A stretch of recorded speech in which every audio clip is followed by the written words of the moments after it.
देखी देखी दुल्हा जी के सामने सूरतिया,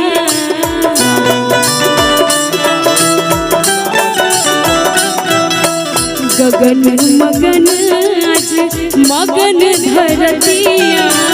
देखी देखी दुल्हा जी के सामने सूरतिया, तैन के लोढ़ा से कुचाई आज काल सखिया, लोढ़ा से कुचाई आज काल सखिया। तो चारों दुल्हा में बड़का कमाल सखिया, चारों दुल्हा में बड़का कमाल सखिया।